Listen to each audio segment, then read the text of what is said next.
Aha turi mu karere ka Rubavu mu murenge wa Rubavu mu kagari ka Rutagara. Nkuko mubyumva ibyo mwumva ntabwo ari inkuba, ni amasasu yatangiye kumvikana mu gitondo cyane saa 12 nibwo urugamba rwahinanye hagati y'umutwe wa M23 n'ingabo za FARDC n'indi mitwe bafatanyije. Byatangiye nka saa 12. Ubona amasasu yaracyakomeje. Inzego z'umutekano hano zabahaye inama ko tubona muri hafi naho urugamba ruri kubera mu kwitwararika.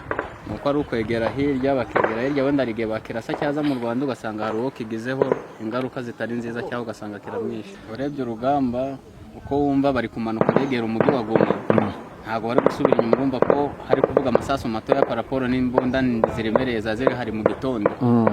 Ubu rero bari kwegera imbere urebye. Hano na Goma buri ahangana iki kugera bagera Goma? Ni hafi?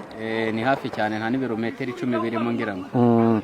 Hano ni imbunda gusa muri kumva cyangwa hari n'indege z'intambara wenda zanyuze hano? Indege z'intambara ko twazumvaga nesha tuzazamutse ariko imwe ngo barayirasa. Muri aka gace ka Rutagara muri uyu mudugudu haratuje ku buryo abaturage ubona ko ntabwo ari benshi.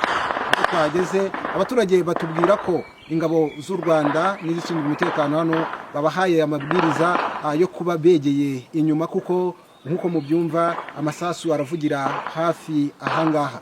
Abaturage batubwira ko aha turi muri aka gace ka Rutagara ntabwo ari kure cyane n'umujyi wa Goma M23 ishaka gufata. Kugeza ubu urugamba rumaze amasaha menshi, kuva isaa 11 kugeza muri aya masaha tuvugana ya saa 6 n'ubu ruracyahinanye.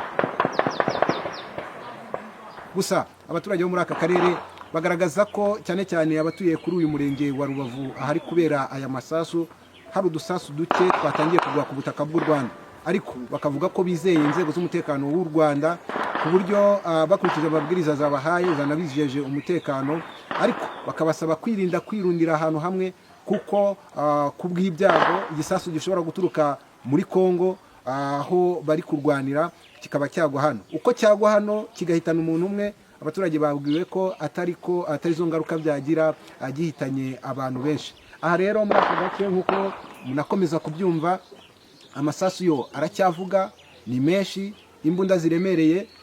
Andi makuru abaturage baduhaye nuko uretse kurasana kwabayeho hari n'indege ebyiri zahanuwe. Kugeza ubu icyo nababwira nuko mu baturage nyine urabonamo ikintu cy'ubwoba, cyane cyane ko ntawumenyera amasasu n'umenyera intambara, ariko kandi ku rundi ruhande bafite icyizere bahawe n'inzego z'umutekano w'u Rwanda ko umutekano wabo urinzwe. Ingabo zatubwiye twebwe ngo twikarume ngo nta kibazo gihari kabisa. Amasasu nuko bimeze kuva mu gitondo nuko bimeze. Ibindi ingabo zacu ziducunga umutekano ba mudugudu turi kumwe nabo nta kibazo dufite, ntabwo badufite. Aha muri aka karere ka Rubavu cyane cyane kuri iki gice cy'umurenge wa Rubavu hari n'ikigo cya gisirikari hafi aha, ni muri metero nkeya, ku buryo izo nzego z'umutekano abasirikari aribo bari guha amabwiriza abaturage yo kureba uburyo bakwirinda bakarinda ubuzima bwabo, ku buryo abaturage batubwiye ko babonye biteguye cyane, ku buryo isaha n'isaha hagize icyaba cyangiza cyane cyane umutekano w'u Rwanda nabo biteguye gusubiza.